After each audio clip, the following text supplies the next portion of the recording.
estructurales las hace el arrendador, pero el arrendatario tendrá que aguantarse unas reparaciones necesarias. ¿Acaso pues se las tiene que aguantar? Eso no es una especie de incumplimiento contractual. Sí, me están cumpliendo, pero defectuosamente. Y decíamos, bueno, aquí una vez más el legislador pone en práctica esa especie de filosofía, esa especie de línea que tiene. A mí no me gusta destruir contratos. Y la verdad es que eso lo ha escuchado la jurisprudencia. La jurisprudencia ya ha entendido eso. No, por cualquier cosa no deja destruir un contrato. Entonces, ¿qué dice el Código Civil? Se me soporta, por favor, la reparación. Esa reparación hay que soportarla, a menos que ya sea demasiado compleja. Pues imagínense usted un apartamento de 50 metros y no hay sin un baño y pues hombre, si nos demoramos 10 días arreglando un baño, pues ¿qué sin baño? Eso pues ya es muy complejo. O muy dispendiosa en el tiempo. Y entonces uno dice, listo, son 3 martillazos diarios pues por entrar un trabajador diario a las 7 de la mañana, un poquitico y lo que usted quiera, pero 6 meses seguidos, eso es enloquecedor. Por eso el artículo 1986 dice que solo en esos casos el arrendatario podrá dar por terminado el contrato. Y nos habíamos formulado otra pregunta ya con la cual habíamos finalizado la clase pasada. ¿Y qué pasa con los perjuicios? Porque es que, sea que yo me aguante, sea que me tenga que ir, igual yo pude haber sufrido perjuicios. Un trasteo, un bodegaje, un hotel, un apartamento más costoso. Y entonces, ¿qué hacer con esos perjuicios? Y el legislador dice, sí, señor arrendatario, usted tiene esos perjuicios, pero hay que poner cuidado porque yo no voy a castigar a un arrendador al cual le sobrevino intempestivamente y sin tener conocimiento la necesidad de una reparación. Y a usted tampoco lo voy a premiar si usted sabía, usted vio lo que estaba arrendando y usted pudo haber percibido que allí ya iba a salir una humedad o que habían ciertos síntomas y ciertas cosas. De manera que yo voy a poner unas condiciones, le diría al legislador. ¿Cuáles son esas 3 condiciones? Son las mismas. Primera, que el arrendatario desconozca la causa que va a dar lugar a una futura reparación. Si el arrendatario sabía o pudo haber sabido en razón de su profesión u oficio que el bien que estaba tomando en arriendo ya tenía una especie de fisura, tenía un síntoma, tenía una señal de que en un futuro iba a necesitar una reparación, no le van a sanear ningún perjuicio. El Código Civil es muy poco tolerante con el contratante que no se fija qué es lo que está haciendo.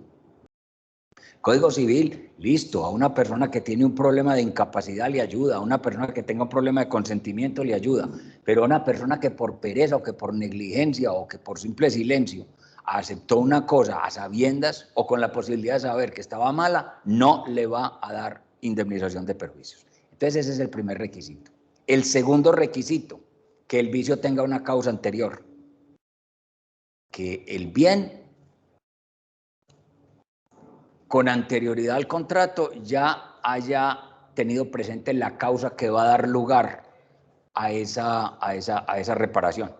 Una humedad que ya existía y que de pronto fue apareciendo y que de pronto fue haciéndose más intensa y de pronto tumbó un pedazo del techo, o tumbó un pedazo de una pared o dañó todo un piso. Entonces la causa tiene que ser anterior al contrato. Y tercero, es necesario que haya mala fe de parte del arrendador.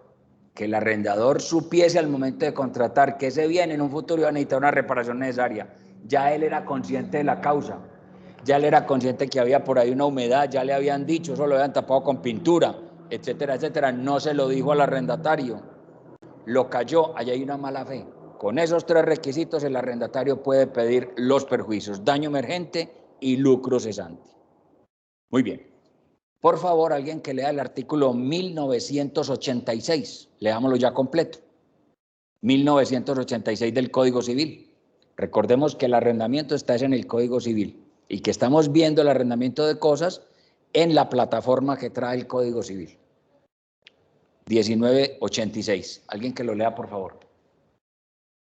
El arrendador, en virtud de la obligación de liberar al arrendatario de toda turbación o embarazo, no podrá, sin el consentimiento del arrendatario, mudar la forma de la cosa arrendada, ni hacer en ella obras o trabajos algunos que puedan turbar o embarazarle el goce de ella.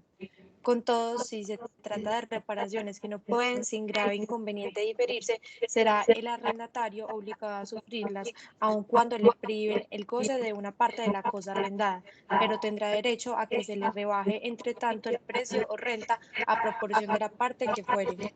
Y si estas reparaciones recaen sobre tan gran parte de la cosa que el resto no aparezca suficiente para el objeto con que se tomó en arriendo, podrá el arrendatario dar por terminado el arrendamiento. El arrendatario tendrá además derecho para que se le abonen los perjuicios si las reparaciones procedieren de causa que existía ya al tiempo del contrato y no era entonces conocida por el arrendatario, pero lo era por el arrendador, o era tal que el arrendador tuviese antecedentes para temerla, o debiese por su profesión conocerla. Lo Ahí, mismo será cuando sí, adelante, siga. Lo lo mismo se... mismo será cuando las reparaciones hayan de embarazar el goce de la cosa demasiado tiempo, de manera que no pueda subsistir el arrendamiento sin grave molestia o perjuicio del arrendatario. Muy bien, ahí están pues los tres requisitos para la indemnización: desconocimiento del arrendatario, conocimiento del arrendador y causa anterior al contrato. Como aquí nos mantenemos preguntándonos cosas todo el día, y ese es el famoso método de la mayéutica, ¿por qué, por qué, por qué? Como los niños, también nos preguntamos, ¿puede el arrendatario hacer esas reparaciones? Y pues hombre, un poco por aquello de yo las hago y después arreglamos, o imposible que el señor no me las pague, o la urgencia, o cosas por el estilo, que el arrendador decida mandar por sus oficiales y hacer el trabajo. Hombre, claro que sí, las puede hacer. Otra cosa es si puede reclamar lo que haya invertido en virtud de esas reparaciones. Entonces, el legislador le dice que si el arrendatario hace las reparaciones, tiene derecho a reclamar del arrendador el pago. Claro que sí, pero con condiciones. Primero, es necesario que el arrendador le haya dado noticia al arrendador, el arrendatario le haya dado noticia al arrendador. Acaba de haber un problema, necesitamos hacer una reparación, lo pongo en conocimiento pues para que mande sus oficiales o mande las personas que van a hacer ese trabajo. Si el arrendador guarda silencio o si esa noticia no pudo darse por la urgencia, piénsese, se revienta un tubo y está inundando el apartamento y está haciendo una cantidad de daño y yo tengo que llamar de urgencia a una persona para que ponga pues ahí un remedio a eso. Entonces, si el anuncio, si la notificación del arrendatario al arrendador no pudo darse o el arrendador guardó silencio, entonces el arrendatario podrá cobrar esas reparaciones. Claro que sí. Le avisó y el arrendador guardó silencio. O no se pudo por la urgencia o porque simplemente no encontró al arrendador. Si lo he llamado, lo he buscado, le he puesto mensajes, todo lo que usted quiera. Usted estaba en Estados Unidos, no sabía dónde estaba o estaba incomunicado, no pude, yo tenía pues que resolver ese problema urgente. Entonces, si le avisó y le guardó silencio o no fue posible avisarle, entonces el arrendador tendrá derecho a cobrar esas reparaciones que él hizo. Entonces, volvamos. En principio, él puede hacer esas reparaciones, claro que las puede hacer. La pregunta es, ¿las puede cobrar? Las puede cobrar en la medida en que le haya avisado al arrendador de la necesidad de la reparación y el arrendador haya guardado silencio. O en la medida en que no haya podido avisarle al arrendador y la urgencia pues lo llevó a tener que hacer esa reparación. El legislador dice que le van a pagar, pero también le dice, eso sí, unas reparaciones moderadas, prudentes, que se sepa pues que son equilibradas, porque es muy posible que el arrendatario entonces llame a un amigo que acaba de terminar arquitectura y camine pues haga su agosto aquí, haga maravillas aquí en esta reparación, y tampoco le van a pagar pues un montón de cosas inconsideradas, de manera que le van a pagar unas reparaciones prudenciales. Miremos a ver si es el artículo 1993 tal vez del Código Civil el que nos dice eso. 1993.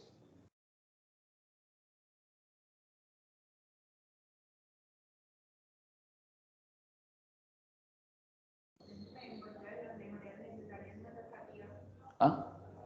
Reembolso de las mejoras necesarias. Es ese. El arrendamiento del resultado arrendatario, el costo de las reparaciones indispensables no locativas del arrendatario hiciera en la cosa arrendada siempre que el arrendamiento no las haya hecho necesarias por su culpa y que haya dado noticias del arrendatario lo más pronto para que las hiciese por su cuenta. La noticia no pudo darse en tiempo, o si el arrendamiento no trató de hacer oportunamente las reparaciones, se abonará al arrendatario su costo razonable, pero toda la necesidad. Miren el término que utiliza el código, abonará el costo razonable. ¿Escucharon la lectura de ella? Jóvenes, ¿escucharon la lectura del artículo que hicimos aquí en el salón? Profe, como muy Profe, fácil. escuché un poquito mal. Ajá. ¿Quiere alguno de ustedes volverlo a leer? 1993.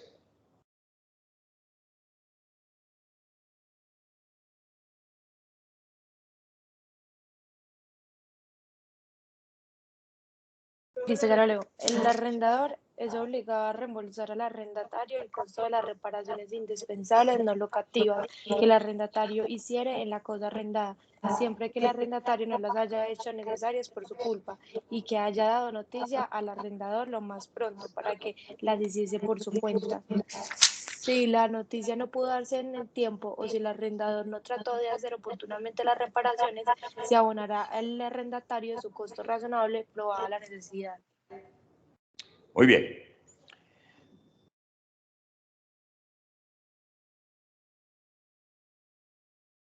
Como estamos en esto de hacernos preguntas alrededor de esto y uno es curioso, uno se pregunta, ¿qué relación tiene esto con mejoras útiles?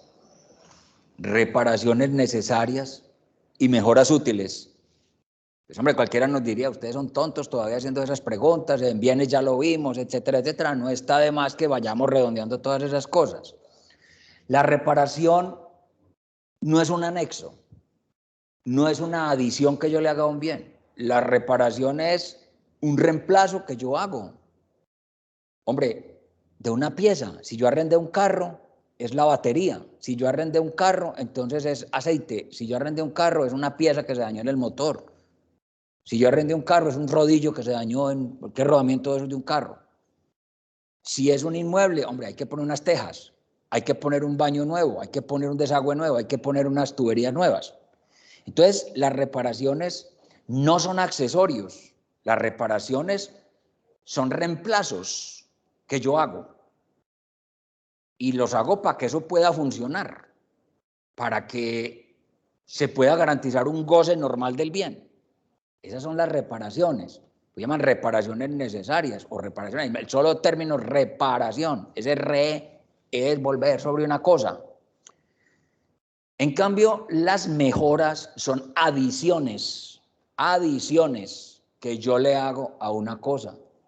Es que no es lo mismo que yo arregle una energía que se quemó, porque, bueno, dañó un fusible, se calentaron unos cables, bueno, unas piezas eléctricas se dañaron.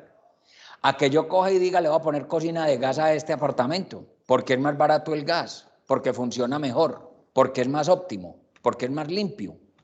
Entonces, no es lo mismo que yo repare un daño electrónico que ha habido en una cocina a que yo diga, voy a poner una cocina de gas. O voy a ponerle más batiaje a esto para que funcione mucho mejor. Entonces, la mejora útil es algo que se adiciona y que le cambia el valor venal. Es el término que utiliza el Código Civil, venal con B pequeña. Es como que le inyecta sangre a las venas, aumenta el valor venal de la cosa. Y uno se pregunta, bueno, es muy frecuente que el arrendatario haga mejoras útiles en un bien. Hombre, porque dice, yo sé que estas normas lo van a pagar, pero sí le voy a meter una cosa mejor a este apartamento. A poner un aire acondicionado, aquí hace mucho calor. Si el señor verá si me lo paga o no me lo paga, bueno, o yo veré si después me llevo eso. Muy bien. Una mejora útil. Uno se pregunta, si el arrendatario le hace mejoras útiles a un bien, ¿qué pasa en esa relación arrendador-arrendatario? ¿Tendrá el arrendador que pagarle esas mejoras útiles? Esto se presenta todos los días en locales comerciales. Porque uno le entrega un coco a una persona que quiere montar un restaurante. Y él le dice, pero ojo que yo tengo que tumbar aquella pared porque va a poner mesas. Y ya tengo que abrir una ventana por donde van a pasar la comida. Y yo tengo que poner atrás una cava fría para guardar las carnes y los vegetales. Y tengo que ponerle a este un aire acondicionado y la higiene me exige esto y eso. Ahí está el coco, yo se lo entrego, usted verá qué quiere hacer ahí. Y entonces le van a poner un montón de cosas a eso, en un local comercial. La pregunta es, ¿acaso no habrá aquí un enriquecimiento sin causa? ¿A cuenta de que pues ya este señor se va, le fracasó el restaurante o se quiere ir para otra parte y mi local quedó una maravilla? Bien pintado, bien organizado, cosas bonitas que le puso, una ventana que le abrieron, bueno, me lo dejaron acondicionado.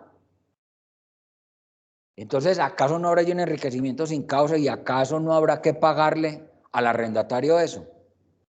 Aquí el legislador le dice, yo a usted no lo tengo como un poseedor vencido de buena fe. No. Distinto a lo que pasa en las prestaciones mutuas. Eso se lo van a pagar, pero con dos condiciones. La primera, que el arrendador haya autorizado esas mejoras. Eso es lo más importante, que el arrendador las haya autorizado. Y segundo, que se haya comprometido expresamente a pagarlas. Porque si el arrendador le dijo, no me haga las cositas que usted necesite, no hay ningún problema, entonces que me entregue el local al final como yo se lo entregué, pero póngale todo lo que quiera. Usted al final trate de mantener cosas que usted pueda sacar de ahí, porque yo no le voy a pagar eso. Yo lo dejo, yo le permito, claro que sí, pero vuelve y me entrega el local como estaba. Allí está autorizado, pero no se comprometieron expresamente a pagarle. No se comprometieron expresamente a pagarle. Entonces, allí lo único que podía hacer es llévese las cosas que puso sin ir a dañar el inmueble. Pero no se las van a pagar. No se las van a pagar. Doctor, que hay un enriquecimiento sin causa, etcétera, etcétera. Un empobrecimiento al que él se expuso. Usted necesitaba hacer eso, yo no me opuse, pero yo no me comprometí a pagarlo. Esto se los digo porque hay muchos enfrentamientos a veces con quien devuelve un local comercial. Pues que no, que yo lo mejoré, que me tiene que pagar un montón de cosas que he hecho ahí. Si yo lo autoricé, pero no me comprometí expresamente a pagarlo, la sola autorización no basta. Son necesarios los dos requisitos. Eso es lo que nos dice el artículo 1994 del Código Civil, 1994. Tengamos en cuenta que una cosa son reparaciones necesarias, que otra cosa son mejoras útiles. Lo uno es un mantenimiento de cosas, lo otro es una accesión que yo le hago a una cosa para mejorarla y para cambiarle su valor comercial. Pero que aquí no sucede como con el poseedor vencido de buena fe. Recuerden que al poseedor vencido de buena fe se las pagan. Si estaba de mala fe, no, pues usted sabía que le iban a quitar eso, ¿para qué puso a mejorarlo? Aquí es un poco similar. Hombre, si usted sabe que tiene que devolver eso, pues hombre, diga, usted le tiene que dar una inversión a eso, a ver si se las pagan. Primero tiene que solicitar que lo autoricen, lo segundo que se las paguen. Si no hay ese par de requisitos, no se las van a pagar. Usted se expuso imprudentemente al empobrecimiento. De hecho, esta norma no existe en el Código francés, pero la jurisprudencia francesa ha llegado a esa conclusión. Aquí no podría hablarse de un enriquecimiento sin causa porque la persona se expuso imprudentemente al empobrecimiento. Leamos el artículo 1994, por favor.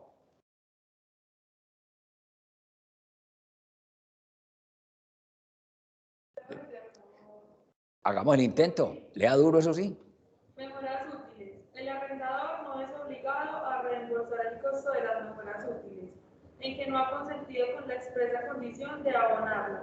Pero el arrendatario podrá separar y llevarse los materiales sin detrimento de la cosa arrendada, a menos que el arrendador esté dispuesto a abonarle lo que valdrían los materiales, considerándolos separados. Muy bien, a eso sí puede pasar. Dime, no, que se va a poner a dañar eso, no me vaya a dañar ese inmueble, eso así, dígame cuánto valió ese aire acondicionado que usted puso ahí. Y esa ventana yo las pago, pero a valor de materiales. No vaya a decir ahora que usted va a traer un evaluador y que por esa ventana y que por ese aire acondicionado eso mejoró y que el valor aumentó 200 millones de pesos. No, yo le pago lo que vale esa ventana y lo que vale ese aire, punto. Eso sí puede hacer. No vaya a dañar eso, yo se los pago. O bien pueda separar esas cosas y lléveselas. El arrendatario que dice, a mí me tocó hacer unas reparaciones necesarias a pesar de que le avisé, usted no las hizo, o las tuve que hacer de mucha urgencia y usted no estaba y usted no me contestó, o yo hice unas mejoras útiles y usted dijo que me las pagaba, que las hiciera, las autorizó y me dijo que me las pagaba, pero además me debía unos perjuicios, porque me tocó aguantar a los oficiales mucho tiempo, porque pues me tuve que ir de afán, o en fin, o porque me tuve que bañar donde el vecino, cosas por el estilo, esos perjuicios. Todos son conceptos entonces que el arrendador le puede quedar debiendo al arrendatario. El valor de unas reparaciones, el valor de una mejora necesaria, el valor de unos perjuicios. Es posible que el arrendador le diga, después arreglamos, y se va yendo. ¿Qué le dice el legislador al arrendatario? Le voy a otorgar un derecho de retención. Detengámonos un poquito en el derecho de retención, muchachos, porque lo vamos a ver de aquí para allá en varias ocasiones. Y el derecho de retención, que por mucho tiempo se enseñó, pero que era como irrelevante, se ha vuelto un derecho muy importante como consecuencia de una ley de garantías mobiliarias que salió en Colombia en el año 2013 o 2016. Puedo estar equivocado. Muy bien. ¿Qué pasó con ese derecho de retención? Primero, fijémonos cuándo hay derecho de retención. El derecho de retención solamente opera en aquellos casos expresos donde la ley le dice a usted: retenga una cosa, reténgala, no la entregue. Solamente en casos expresos. No es que yo me pueda ir para donde el deudor, abrir la puerta del garaje y sacar una bicicleta. Yo voy a retener esta bicicleta mientras me paga. Yo no puedo hacer eso. Esa es una prenda a las malas que no la permite el legislador. Yo no me puedo ir ahora pues a sacar una cosa, ni siquiera una cosa que el deudor me prestó a mí. Sí, hombre, yo le he puesto la bicicleta para que salga por ahí a montar un caballo, un carro, un computador, y que yo le diga, acuérdate que ahora me des una plata, yo voy a retener esto. No, eso no opera así. Eso solamente opera cuando la ley dice, por favor, retenga ese objeto. El derecho de retención. Muy bien. ¿Qué es lo que se retiene? Se retiene una cosa respecto de la cual una de las partes en virtud del contrato tiene la tenencia. Se retiene una cosa que respecto de la cual una de las partes en el contrato tiene la tenencia por virtud del contrato. Entonces, el arrendatario tiene la tenencia porque el arrendamiento le permite eso. Un comodatario tiene la tenencia porque el comodato le permitió eso. Un depositario tiene la tenencia porque el depósito le permitió eso. Una prenda con tenencia, entonces el acreedor tiene la cosa porque el contrato de prenda con tenencia le permitió al acreedor guardar la cosa mientras le pagan. Entonces hay contratos que le permiten a una de las partes la tenencia del bien. En este caso al arrendatario, el contrato de arrendamiento le permite la tenencia del bien. Es posible que la otra parte le quede debiendo dineros a ese que tiene el objeto, a esa otra parte que es tenedora. Es posible que una parte le quede debiendo dineros a esa otra parte que tiene el objeto. Pero ojo que este es el punto más importante. Son dineros que se tienen que deber en virtud del contrato, no otros dineros. No que es que usted me prestó 1 millón de pesos para la matrícula del hijo. No que es que usted me chocó el carro reversando y entonces usted me debe todavía esa plata. No es que usted me debe una plata por ahí de otro negocio que hicimos, no. Tienen que ser deudas derivadas del mismo contrato.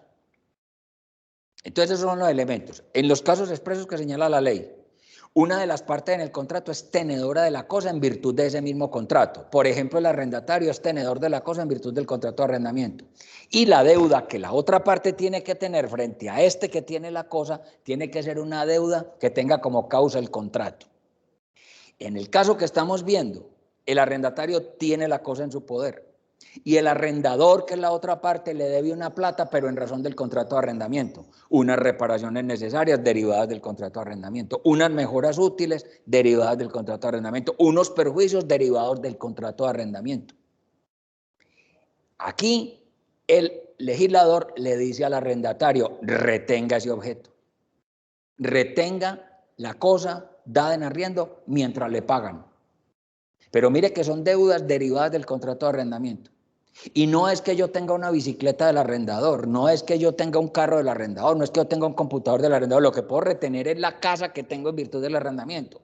o la bicicleta que tengo en virtud del arrendamiento, o el carro o el objeto que yo tengo en virtud del arrendamiento, pero no puedo yo pedir a coger otra cosa, ni siquiera pues por ahí me la prestaron, no, yo no puedo retener eso. ¿Por qué se ha vuelto importante el derecho de retención? Resulta que hoy por hoy, cuando lo que yo tengo en virtud del contrato es un bien mueble, esa retención se ha convertido en una garantía mobiliaria. Si yo en virtud de un contrato de arrendamiento tengo un carro, tengo una herramienta, tengo una bicicleta, tengo un computador, tengo pues un samovar y un montón de cosas que alquilé para una fiesta, si son bienes muebles, el legislador ha dicho, esa retención es una garantía mobiliaria. Hasta allí un tema de denominación, pero ¿qué es lo trascendental? Que resulta que la ley de garantías mobiliarias trajo un montón de procesos especiales, los veremos en su momento. Ya no es como antes que un acreedor prendario tenía un televisor que le dieron en prenda y si no le pagaban iba donde un juez y le decía, señor juez, yo vengo a iniciar aquí un proceso ejecutivo, tenga el bien, remátelo, con el precio del remate me pagan, una cosa que era muy dispendiosa. Hoy en día la ley de garantías mobiliarias trajo unos procedimientos especiales, incluso la posibilidad de yo quedarme con el bien si así se estipuló o si la ley lo permite. Como esta es una garantía mobiliaria, entonces yo puedo hacer uso de esos procedimientos. Puedo hacer uso de esos procedimientos. Y veremos también que esa ley ha dado lugar a un registro en una página electrónica que tiene Confecámaras. Entonces se le aplica esa ley de garantías mobiliarias. Por la aplicación de esa ley de garantías mobiliarias, por gozar de esos procedimientos, por gozar de cierta publicidad, entonces el derecho de retención se ha vuelto muy dinámico. María Valentina Cardona, adelante.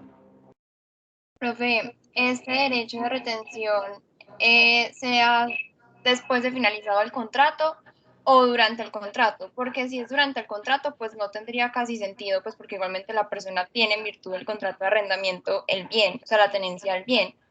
O cuando, o sea, mientras pues durante el contrato y no se tiene que pagar el canon. No, la norma no dice compense reteniendo el canon. La norma lo que dice es, vamos en el contrato, en mitad del contrato se hizo necesaria una reparación, a usted le tocó hacerla, avisó y no le respondieron, o la tuvo que hacer de urgencia y el otro no estaba, sin duda, pues, llame a ese señor y dígale, págueme. Hombre, es posible que por un acuerdo compensatorio el arrendador le diga, bueno, los 2 meses que siguen no me los pague y simplemente compensemos. Pero si eso no sucede, pues yo para poder que haya compensación tengo que ver si se dan unos requisitos que están en el artículo 1715, pero supongamos que en principio el arrendatario no quiera alegar compensación y no diga yo voy a retener 2 meses de arrendamiento mientras usted me paga. Eso no es lo que prevé la ley. Eso eventualmente se podría, en virtud de la compensación, si se dan los requisitos del 1715. Pero es susceptible que mucho más fácil le diga al arrendador al arrendatario, tranquilo, no tiene que demandarme, no me tiene que alegar compensación, no se preocupe, no me pague los 2 meses que siguen. Y eso funciona así. Pero si el arrendador le dice, no me vaya a compensar, hágame el favor y me paga los cánones que yo le voy a pagar su plata. Entonces ya el arrendatario tendrá 2 cosas por hacer. O le inicio un proceso para extinguir la obligación de mis cánones en virtud de la compensación, en cuyo caso tengo que alegar el artículo 1715, 2 deudas en dinero actualmente exigibles, ya liquidadas, pero pues es iniciar un proceso ordinario, lo cual se le vuelve muy aburridor. Seguramente que si el arrendador por las buenas no le dice compensemos, el arrendatario lo más cómodo, en vez de iniciar un proceso para decirle a un juez extinga esta obligación de pagar este par de cánones en virtud del 1714 y 1715 del Código Civil, lo que el legislador le ha dado, él tendría derecho a eso, el legislador no se lo va a volver a repetir, él lo puede hacer porque pues, en esa forma se extinguen las obligaciones, pero para evitar ese proceso y todas las cosas, el legislador le hace un regalo adicional. Hombre, si al final del contrato a usted no le han pagado esas mejoras o esas reparaciones, perdón, esos perjuicios, y el contrato continúa y no hay problema, dígale, no le devuelvo hasta que no me pague aquella plata que me quedó debiendo hace 2 años, que yo le pude haber iniciado un proceso judicial para extinguir la obligación de mis cánones por compensación, pero que yo no me iba a meter en eso. Yo creí que usted me iba a pagar, se llegó la hora de yo devolver esto y usted no me paga, yo le retengo. No sé, María Valentina, si todo ese camino que recorrimos allí le quedó claro, o alguno de ustedes sigue teniendo la duda. Sí, profe, muchísimas gracias.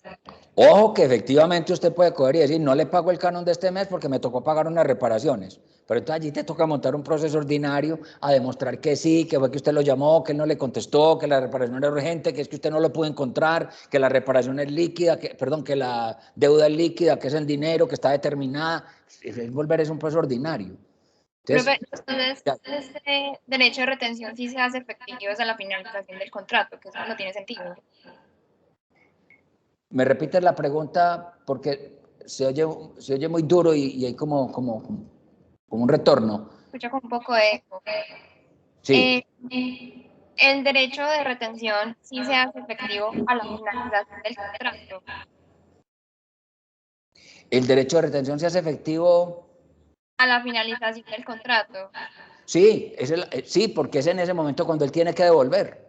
Es al final. Entonces, un arrendador cabeciduro que ha venido tomándole el pelo a un arrendatario que le pudo haber dicho, me compensemos eso sin problemas. Yo no lo voy a poner a usted que vaya de un juez a que alegue que aquí hay una compensación, que no quiso hacer eso, que empezó a retardar y retardar y retardar y seguramente ya molestia en el arrendatario. Llegó el momento de devolverle, pero no le devuelvo. ¿Qué hacemos pues? Usted no me quiere y yo tengo ese derecho. Entonces, claro, yo tengo que retener es en el momento en que sea susceptible una retención, porque es que mientras está funcionando el arrendamiento, el arrendatario es tenedor, pero no en virtud de un derecho de retención, sino de una tenencia. Aquí hay una retenencia, retención. Entonces, mire usted que utiliza la palabra como quien dice, voy a volver a tener, pero ya no en virtud del arrendamiento, sino en virtud de un derecho porque usted no me paga. Entonces eso se materializa al final. Porque la tenencia que yo tengo durante el arrendamiento está derivada desde el contrato de arrendamiento, no de la necesidad que tengo de cobrar una deuda. Listo, profe, muchas gracias. Listo, María Valentina. Bueno, son las 9:03. Sí, adelante. Tenemos una pregunta de Laura. ¿Te parece bien si nos tomamos 10 minuticos de descanso y entonces comenzamos la clase con tu pregunta? Sí, profe. Listo. Entonces vamos a salir unos 10 minuticos y nos volvemos a encontrar alrededor de las 15:15 y las 20. Permiso.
Profe, no te escuchas.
Suena horrible.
Parece que sí. Jóvenes, ¿me escuchan? Sí, profe. Sí, profe, ya. Profe. Sí, profe. Bueno, si esto me vuelve a pasar, ¿qué hago? No, ya la cosa es que usted no le apriete aquí esto. Listo. Ya. Lo que pasa es que ahora suspendí clase y me fui a andar con ese aparato, pero nunca lo apagué. Entonces, cuando ya llegué aquí estaba apagado, pero le hundí y entonces ya empezó a titilar. Lo hunde un ratico. Sí. Un ratico, O sea, siempre que se apaga. suspenda. Exacto, el ratico vuelve y lo aprieta, le aprieta un ratico y se apaga. Listo, muy bien, muchas gracias. Muy amable. Bueno, señores, creo que había una pregunta. Habíamos quedado en una pregunta. La formulamos, por favor. Laura Valeria, adelante.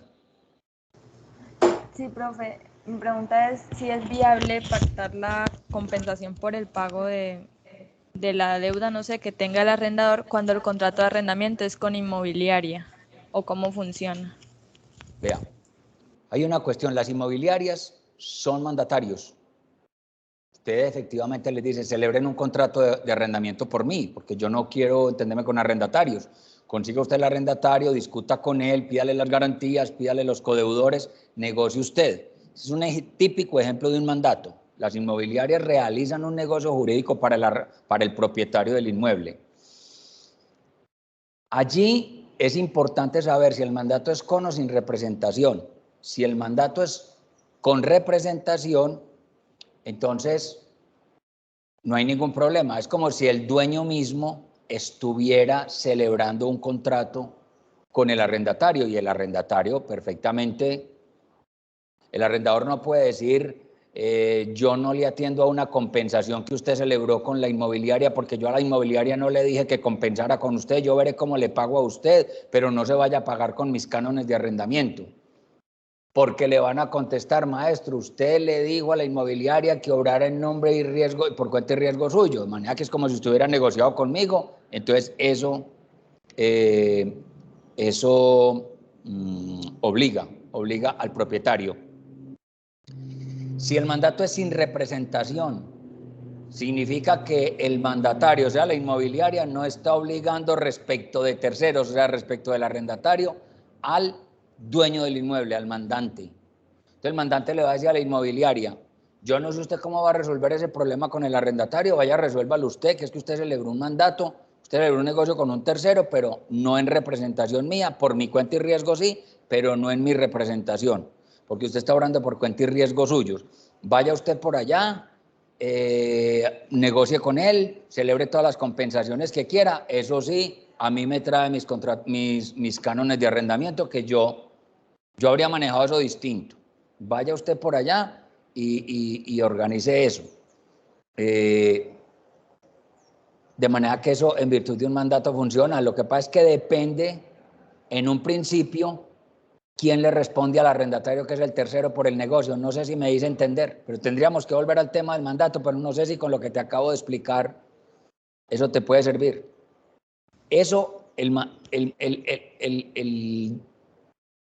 la agencia de arrendamientos, que es una mandataria que puede ser con o sin representación, está facultada para hacer eso, así como está facultada pues, para celebrar el contrato, está facultada para recibir los cánones de arrendamiento, está facultada para comprometer al arrendatario en un montón de cosas, entonces perfectamente ella puede celebrar eso. Lo que pasa es que la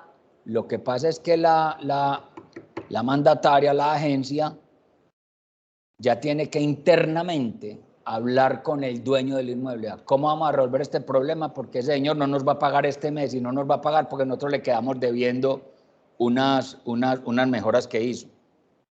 Entonces el arrendador, el dueño del inmueble, resuelve usted el problema con él.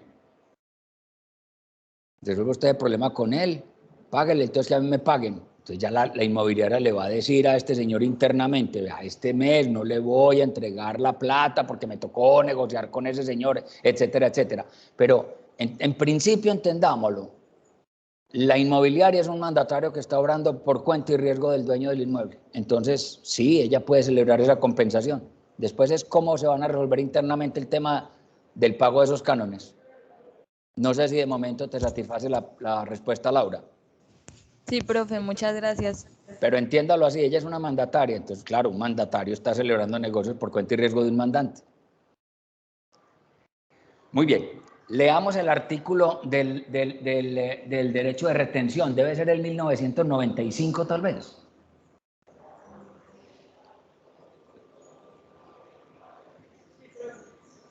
Lo leemos, 1995.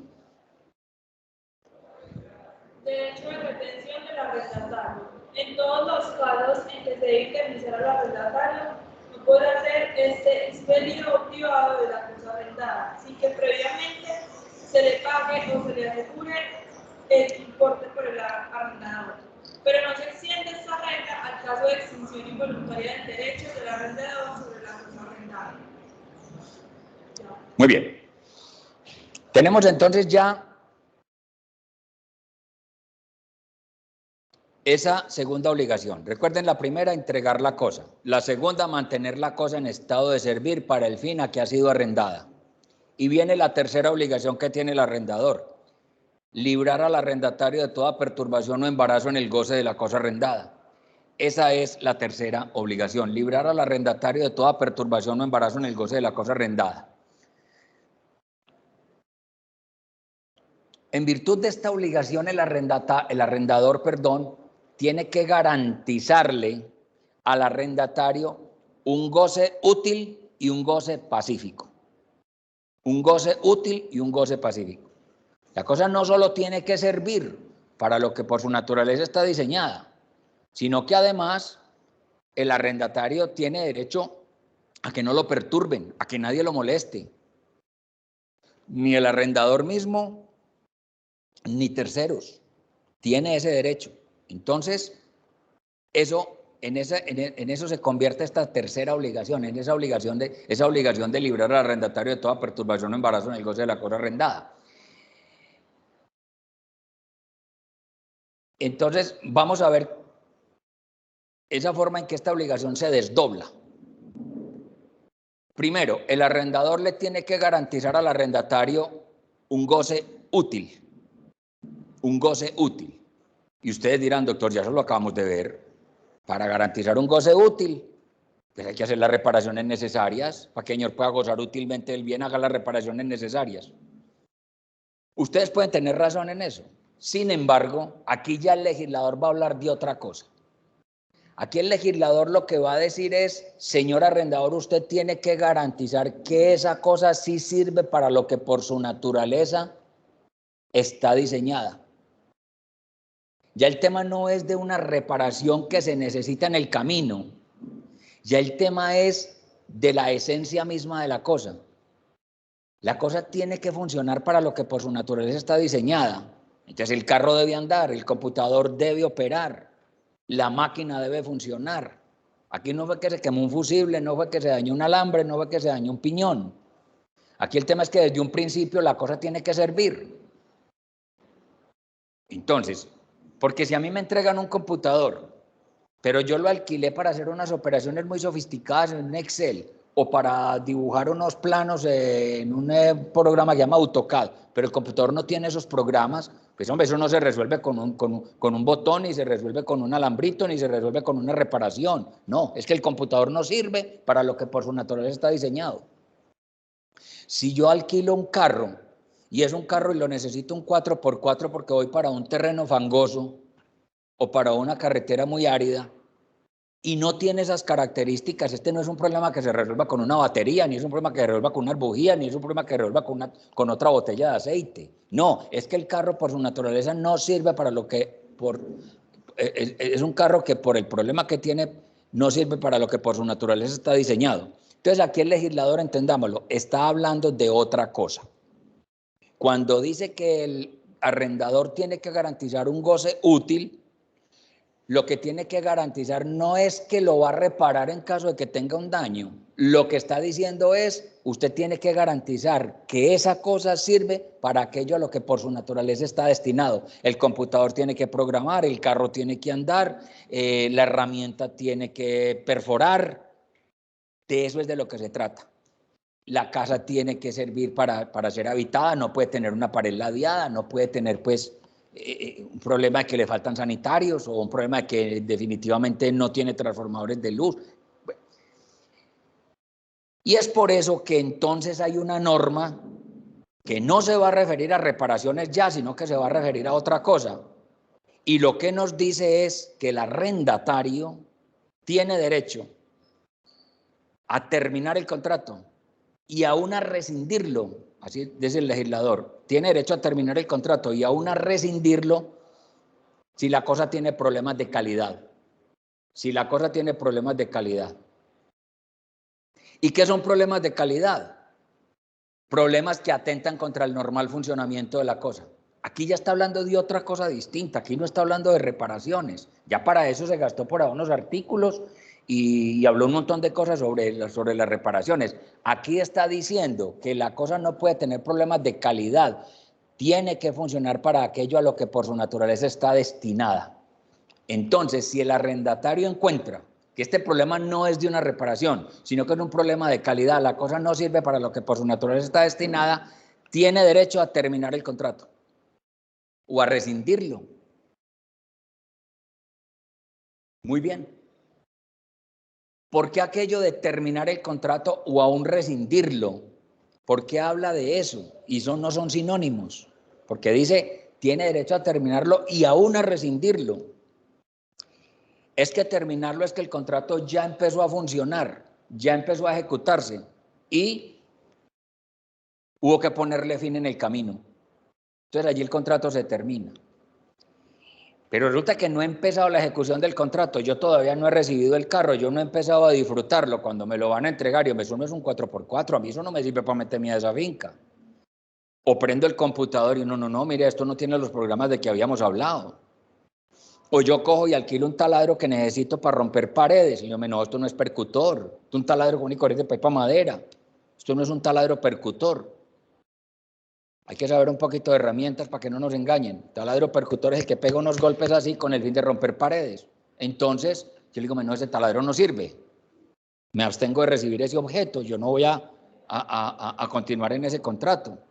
Allí estoy rescindiendo el contrato. Entonces, lo termino cuando yo definitivamente probé esto, pues no sirve. Terminemos esto. O no sigamos con este contrato, que esto no, ni siquiera le demos comienzo a la ejecución, que eso no me sirve. Allí es cuando puedo rescindirlo. Por eso es que la norma habla de terminar y aún rescindir el contrato. Cuando hay un problema de calidad. Doctor, ¿y qué es problema de calidad? Por el problema de calidad no entendemos que necesita una reparación, no. Aquí entendemos que el legislador está hablando de otra cosa, es que la cual no sirve para lo que por su naturaleza está destinada. No está hablando de que una cosa funciona, pero en el camino se dañó y hay que repararla. Esto es otra cosa. Pero el legislador, tercer caso, vuelve y le dice al arrendatario, joven, acuérdese que a mí no me gusta terminar contratos por cualquier cosa, el problema de calidad tiene que ser grave. Porque si funciona, aunque con un pequeño defecto, y sigue funcionando y a usted le es útil, lo que hago es que le rebajo el canon de arrendamiento, pero no le dejo terminar el contrato. A que, dada una discusión, el juez apreciará, si esto tiene un problema de calidad, pues no es grave. Ese carro le entra perfectamente allá. Ahora, que no puede subirse a esas cumbres tan miedosas a las que usted le pensaba subir y todas esas cosas, pues no se suba, le vamos a rebajar el canon, pues no le dejo terminar ese contrato. Ese taladro sí es percutor, claro que sí. Lo que pasa es que usted lo que quería era tumbar una pared entera en puro concreto con él. Y eso pues listo, no le va a servir para eso. Es un poco defectuoso para eso. Vamos a continuar en el contrato, aunque con rebaja del canon. De manera que aquí el legislador va a distinguir entre un vicio grave de calidad y un vicio liviano de calidad, por decirlo así. Entonces, si el vicio es liviano, si el vicio no es grave, si el vicio es un vicio, sí, simple, por decirlo así, hay que continuar con rebaja del canon. Si el vicio es grave, termine el contrato o rescinda el contrato si es que todavía no ha empezado la ejecución. Eso es lo que nos dice el artículo 1900, miremos a ver si es el 1990 del Código Civil.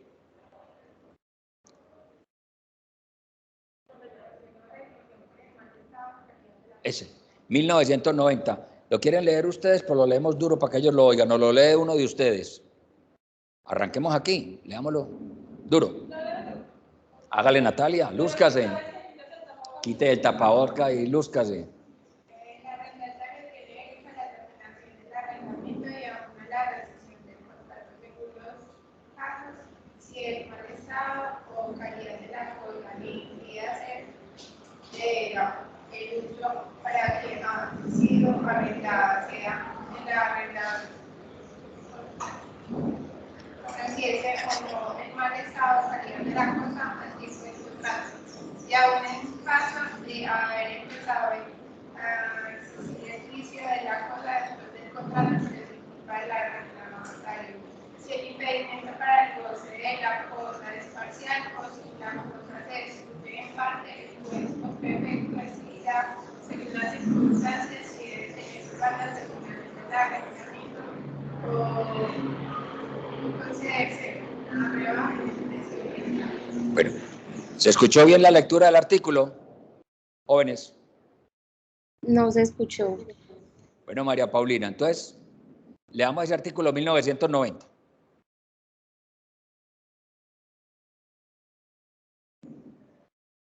Código Civil.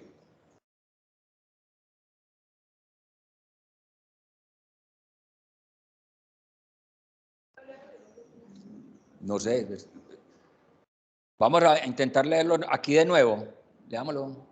El arrendatario tiene derecho a la terminación del arrendamiento y aún a la rescisión del contrato, según los casos, si el mal estado o calidad de la cosa le impide hacer de ella el uso para que ha sido arrendada, sea que el arrendador conociese o no el mal estado o calidad de la cosa al tiempo del contrato, y aún en el caso de haber empezado a existir el vicio de la cosa después del contrato, pero sin culpa del arrendatario. Si el impedimento para el goce de la cosa es parcial o si la cosa se destruye en parte, el juez o prefecto decidirá, según las circunstancias, si debe tener lugar la terminación del arrendamiento o concederse una rebaja del precio o renta. Muy bien. Hemos visto que si la entrega es retardada, pero el arrendamiento todavía le sirve, permanezca en él. Hemos visto que si la reparación necesaria no es demasiado compleja ni demasiado prolongada en el tiempo, permanezca en el contrato. Aquí acabamos de ver, si el problema de calidad no es grave y la cosa efectivamente puede servir, aunque un poquito defectuosamente, debe permanecer en el contrato. Para el solo hecho de yo terminar el contrato o para pedir una disminución del canon,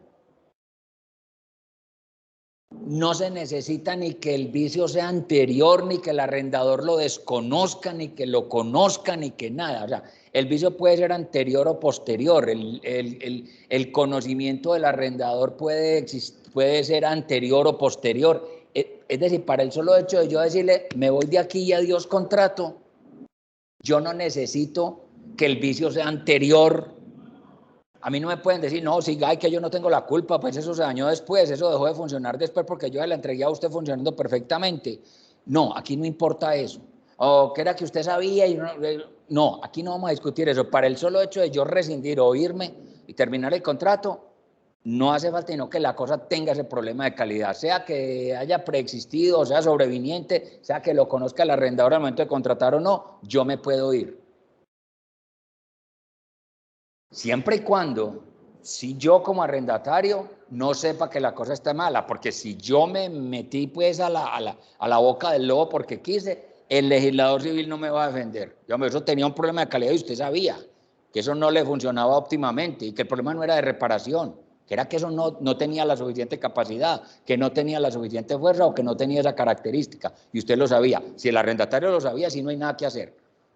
Pero si el arrendatario no lo sabía, no me puede contestar a mí el arrendador, ese problema es posterior, no anterior al contrato. Yo no lo sabía. Si usted lo sabía o que no lo sabía, que es anterior o posterior, yo puedo terminar este contrato. El todo es que yo no lo supiese y yo no lo sabía. Muy bien. Pero ¿qué pasa con los perjuicios? ¿Qué pasa con los perjuicios? Porque, listo, yo me voy porque esto no sirve. O no le recibo esos equipos porque no sirven. Y no me interesa si esto es posterior, anterior, si usted lo sabía, si no lo sabía, me voy. Pero ¿qué pasa con los perjuicios? Vamos a poner un ejemplo, porque aquí vamos a tener que distinguir entre daño emergente y lucro cesante. Entonces vamos a repasar ese par de conceptos. Vamos a poner un ejemplo.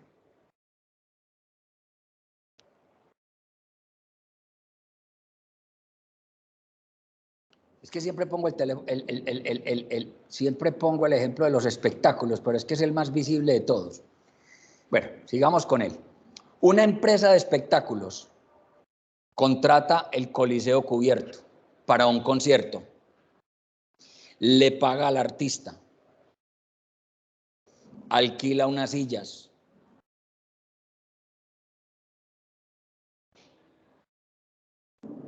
Hasta allí mire que son erogaciones. Yo le pago al Coliseo cubierto, yo le pago al artista y pago las sillas. Hasta allí emerge de mi bolsillo dinero. Si ese dinero se pierde, es un daño emergente. Un daño que emerge de mi bolsillo porque tuve que sacar una plata. Muy bien. Resulta que por un incumplimiento tengo que devolver la boletería. Señores, no hay espectáculo y tengo que devolver la boletería.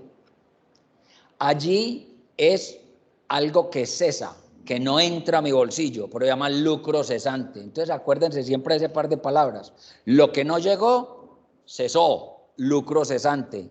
La boletería la tuve que devolver porque no hubo espectáculo. Entonces, tuve que devolver la boletería, dejé de ganar, cesó un lucro para mí, pero llama lucro cesante. En cambio, la plata que yo le pagué al artista, la que le pagué al Coliseo y la que le pagué a las sillas es un daño emergente. Emerge de mi bolsillo un perjuicio. Así como yo contraté a un artista, así como yo alquilé el Coliseo cubierto, así como alquilé una silla, resulta que alquilé unos equipos, unas luces, unas torres, unas columnas de sonido, los amplificadores, toda esa cosa electrónica. Entonces luces, todo el escenario, yo también lo alquilé.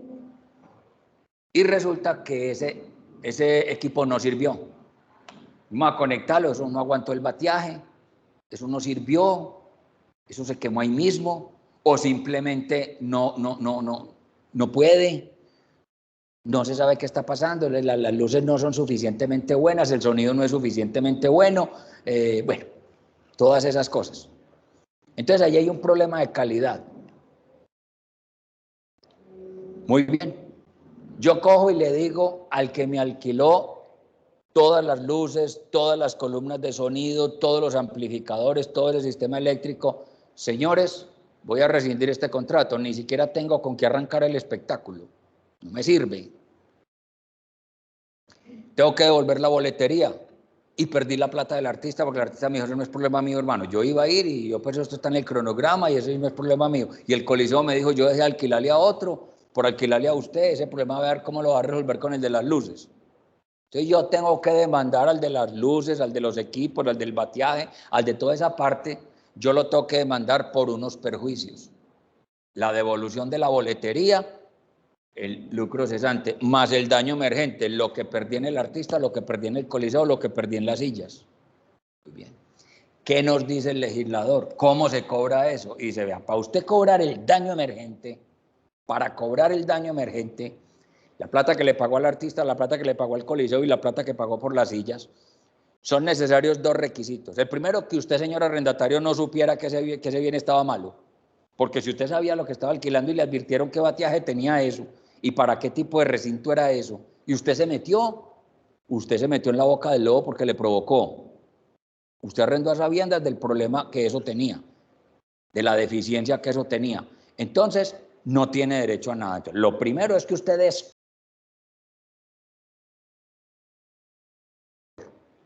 cuando usted llegó ahí al monte a contratar, usted no se dio cuenta, los equipos supuestamente funcionaban, todas esas cosas estaban bien, los catálogos dijeron que eso funcionaba bien, pero cuando fueron a conectar eso no sirvió.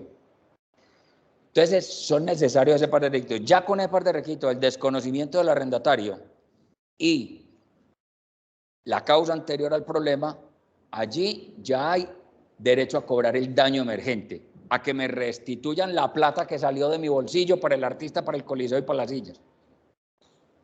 Si además de mi desconocimiento, de la anterioridad del vicio, el arrendador está de mala fe y sabía de ese problema, entonces ya voy a poderle cobrar también el lucro cesante. Hágame el favor y me da la plata de la boletería que tuve que devolver. Entonces el arrendador tiene que pagarme el lucro cesante. A todo eso se refiere, miremos a ver si es el mismo artículo 1990 o 1991. Yo creo que es el 1990 que continúa con eso. Si no es ese, es el 1991. ¿Ah? Listo, leamos el 1991. Leámoslo para que terminemos allí. Hágale, pero duro porque esta gente hace el reclamo. Si quiere, hágase, quita la cámara. Mejor dicho, va. Tendrá además derecho el arrendatario en el caso del artículo precedente para que se le indemnice el daño emergente si el vicio de la cosa ha tenido una causa anterior al contrato y si el vicio era conocido del arrendador el tiempo del contrato o si era tal que el arrendador debiera por los antecedentes preverlo o por su profesión conocerlo. Se incluirá en la indemnización en el lucro cesante. El lucro cesante, muy bien. ¿Qué dice el artículo siguiente? Que el arrendatario no tiene derecho a nada. Ausencia de derecho a la indemnización.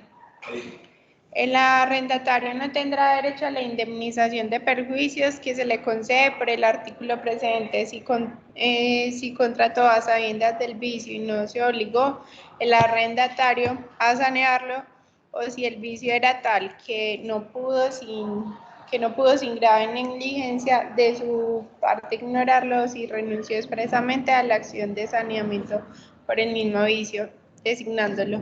Muy bien, jóvenes, estamos sobre el tiempo, inclusive un poquito pasados, entonces ya conocemos este tema. Continuamos el próximo lunes a las 8:15 de la mañana en este mismo salón, de manera que están cordialmente invitados.